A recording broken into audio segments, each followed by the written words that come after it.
Welcome to Influential Entrepreneurs, bringing you interviews with elite business leaders and experts, sharing tips and strategies for elevating your business to the next level. Here's your host, Mike Saunders. Hello and welcome to this episode of Influential Entrepreneurs.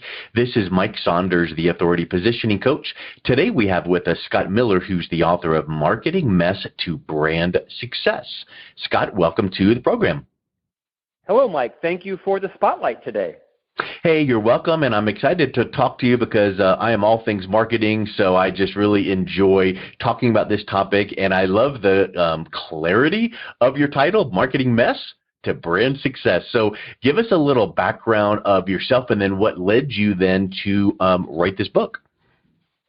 Well, so I served as the chief marketing officer for the FranklinCovey company for the last decade, of which I've been a 25-year associate of that leadership development firm, of course, founded by the famous Dr. Stephen R. Covey of the 7 Habits of Highly Effective People fame. Before that, I worked for the Disney company, originally from Central Florida. Spent my entire career in sales and marketing, was a sales vice president, was the executive vice president of business development. And about 3 years ago, I decided to write my first book called Management Mess to Leadership Success. So it's kind of mess to success theme, where as professionals, we all have messes, so why not just own them, own up to them, and teach through them? Nobody wants to be taught through your successes. They want to learn about what not to do, right, and what were your challenges. So I think we learn more from our messes than our successes. That book did so well that I republished a new book called Marketing Mess to Brand Success. This draws on my decade as a chief marketing officer in a global public company. Again, a lot of mistakes, some wins, but really talking about the conflict between sales and marketing, branding, and really understanding what is the role of marketing in any organization. And I have more Mess to Success books coming out in the coming years, but right now I'm elated that you're featuring Marketing Mess to Brand Success. Yeah, it's interesting. You mentioned, it's always great to learn from your marketing mess. It is great to learn from that, but I feel like it takes effort. Just because you had a mess or you notice or read case studies or learn about other people's messes, that doesn't mean it translates into you going, aha, here's how I can implement it the right way. So I think the more and more we're exposed to, here was the mess, here's what they did, and then now here's the success, then it becomes, second nature. But I really feel like it's this similar to the old saying, knowledge is power, which is a fallacy because, as you would agree, knowledge is potential power. You got to do something with it. So I really love that juxtaposition of mess to success. I think you're right. Thank you for the acknowledgement of that. I think it takes vulnerability. It takes humility. One of the things that Dr. Covey said in our firm was humble leaders are more concerned with what is right than being right. Yeah. And I think it's the same for marketers, right? You're more concerned about what is right for your customer, what is right for your organization's brand, what is right for the growth of the organization, not just you, your income, and your career. It does take a level of self-awareness and vulnerability to acknowledge your messes, identify how you can turn them into successes. Like I said, to teach others about their mess. As a leader, when you own your mess, you make it safe for others that work with or for you to own their mess as well. It doesn't mean you license bad behavior or you wallow in your mistakes. You just have the humility and the vulnerability to say, we screwed this up. Let's kind of do a post-mortem on this and figure out what happened and learn from it and talk about it freely and openly. Yeah. Yeah, you couldn't agree more, and probably from the players or actors in the situation, they would prefer you to own it, because if someone gets defensive and is like, well, it worked because, you have to remember that, and you start making excuses and backpedaling, now all of a sudden people don't appreciate that attitude. But you know what? This kind of was messy, could have been better. Here's what I learned from, and if you're reporting this back to your board or your superiors or your colleagues, I think that people really admire that authenticity. Now, that doesn't mean you can mess up and own it every other week, because now it's like, okay, come on, let's stop messing up. Right. Hey, so I mentioned right before we started recording that yours is one of the only books I've ever read that were sent to me ahead of an interview. You know, most of the time it's like, hey, here's my PDF of my book that I just wrote. We'll talk about on the interview. And yours came in the mail, so that was wonderful.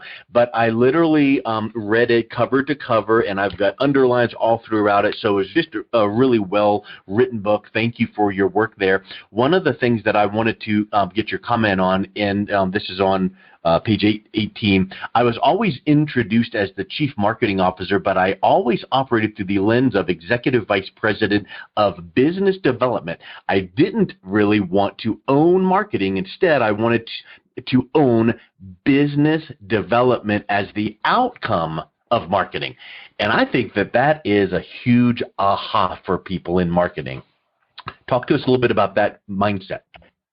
Yeah, the book is called Marketing Mess to Brand Success, 30 Challenges to Build Your Organization's Brand and Your Own. And so when I was promoted to become the Chief Marketing Officer, which was, a named executive officer in a public company, a fairly important role in terms of, the SEC watching you and you're legally liable for decisions inside of a public company. It's a daunting role, at least it was for me. I asked the CEO, could I also have the title of Executive Vice President of Business Development? By the way, I as a very nature of being an officer in a public company, you are an Executive Vice President. But I wanted to have the team that I led, that grew to about 35 people, be seen as not just in brand and brand equity. I think a lot of marketers get caught up in these marketing terms. Well, the fact of the matter is I'd come from a 15-year sales background. Sales, like frontline salesperson, commissioned, quarterly revenue goals, monthly revenue goals. And I realized that you cannot staple brand equity to the back of a bank deposit slip. And I mean that to be kind of funny and sobering, because I think so many marketers get caught up in brand and brand equity, which are very important things. I mean, don't let me discount them. But at the end of the day, marketing needs to be seen as developing business, revenue, profitable revenue, that you actually are driving cash in the bank that is the lifeblood of every business. You can't fund payroll with brand equity. Now, perhaps eventually you can. Of course, Procter & Gamble, right, is funding payroll with brand equity, but most people don't have brand equity like a Procter & Gamble. Business development is the role of marketing, to create a brand, to create the positioning, the communication, the perception that your product will do this, and then deliver on it, but do it in a way where you're very close to the cash.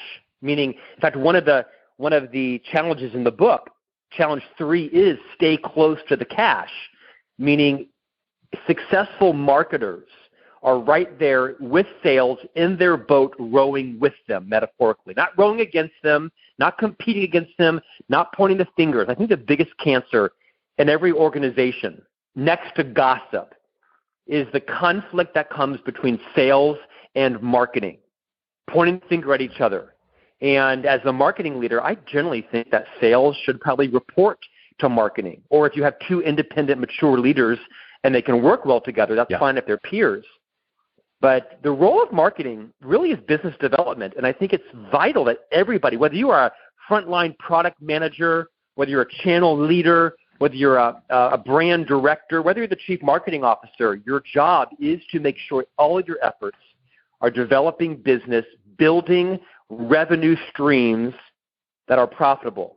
Too often marketers get canned or fired because they get so disconnected from their role around business development. And I wanted to kind of ring that bell to say, if you want to build a marketing career that is valued, then you will kind of, quote, stay close to the cash and be seen as the leader of business development as much as you're seen as the leader of marketing.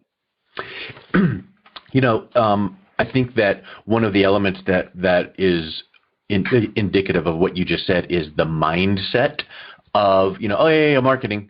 We bring awareness to the product and sales, closes the deal. But it's the mindset of business development. And it made me think of one of my clients that I consult for. I do content marketing, authority positioning, and I work with all the teams in the company, and they have something really unique every single week. The whole company gets together for a live or a virtual meeting, and everyone goes around and reports on what they've been doing. Here's what's going on. Well, the interesting thing is the sales manager has started, with now 2021. Here's the sales goals.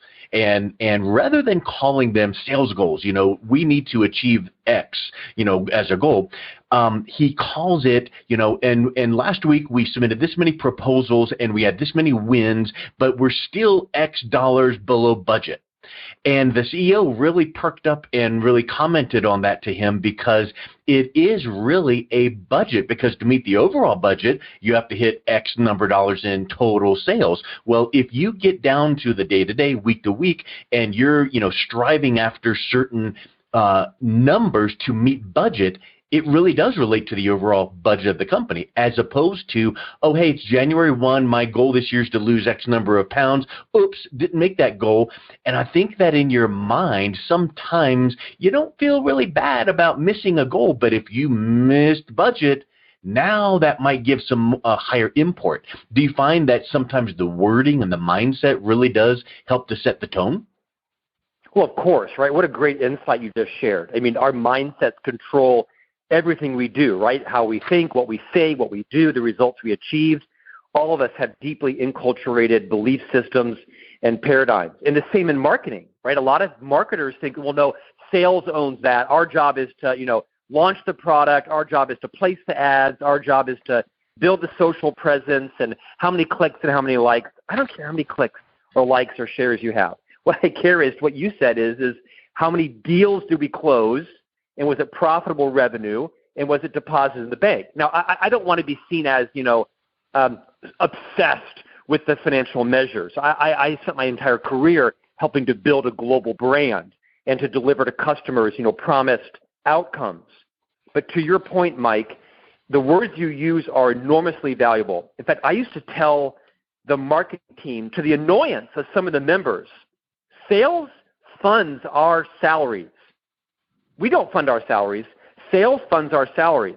And so we need to make sure, again, we are in their boat rowing with them, that we're there every point of the way to make sure that we own the goals as much as they do. In fact, I mentioned in the book, I think my tenure as the chief marketing officer, which was double the national average, probably less correlated to my marketing skills and more correlated to how the CEO and board of directors perceived me as being and owning in sales, owning the sales goals as much as the EVP of sales. That is probably what led to my doubling the national tenure, was the perception, the mindset that I developed in the CEO, that I owned the quote number, the revenue goal, the profit, just as much as the leader of sales.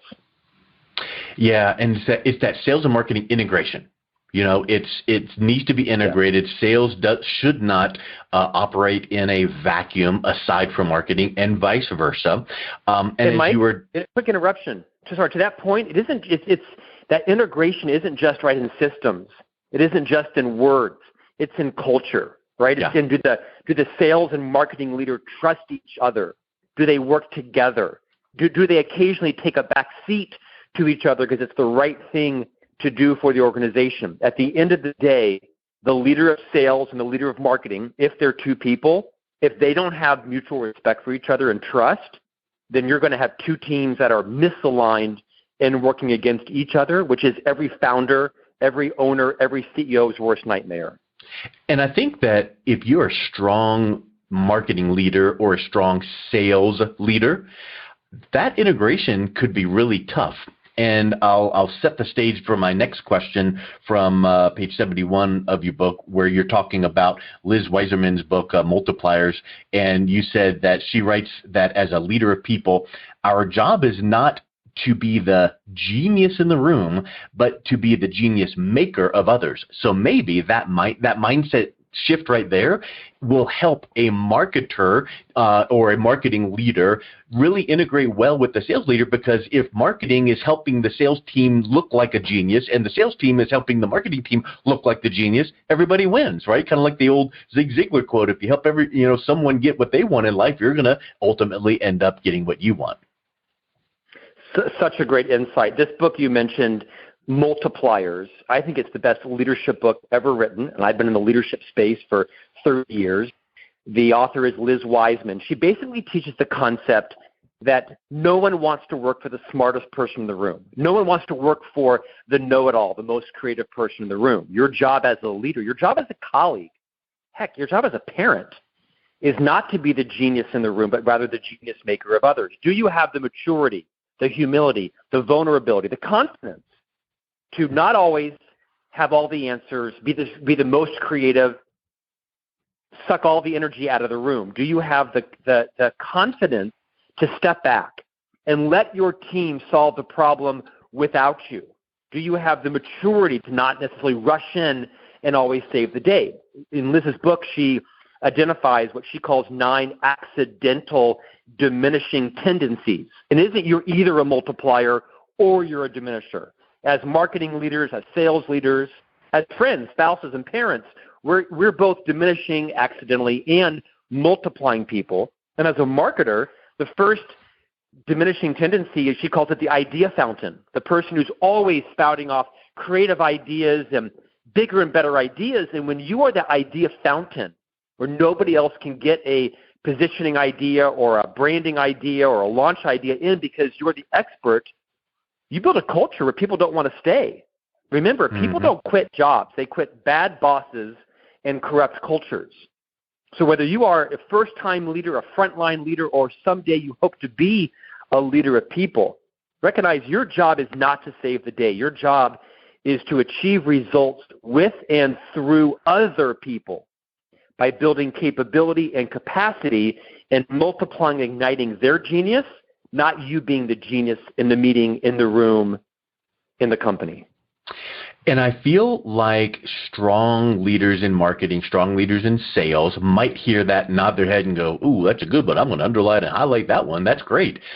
But it's hard to really internally trust that is the case until you finally take the leap and do it and go, oh, that's pretty good. Kind of like, Chet Holmes, the ultimate sales machine, the whole concept of don't sell, and tell. How about teach and educate, be that advocate and draw people in and have them make the buying decision? Because like Jeffrey Gitomer says, people love to buy, but they don't want to be sold and pushed. And we know that. Or Bob Berg that writes in his book, The Go-Giver, give value, serve and give and serve, and then it'll come back to you. And too many times sales or marketing, they want to go, 1 + 1 = 2. I did this marketing campaign, sales closed the deals, and we celebrated. Well, sometimes it's not that easy.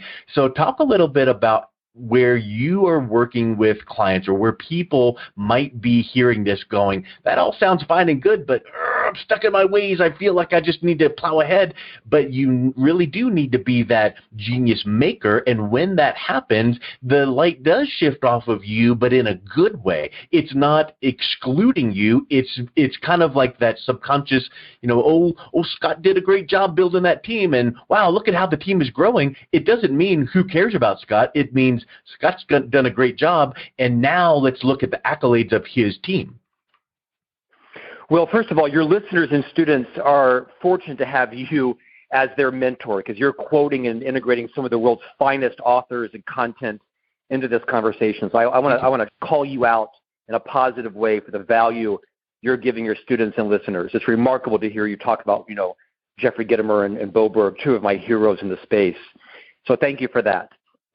Secondly, a leader's job is to recruit and retain quality talent.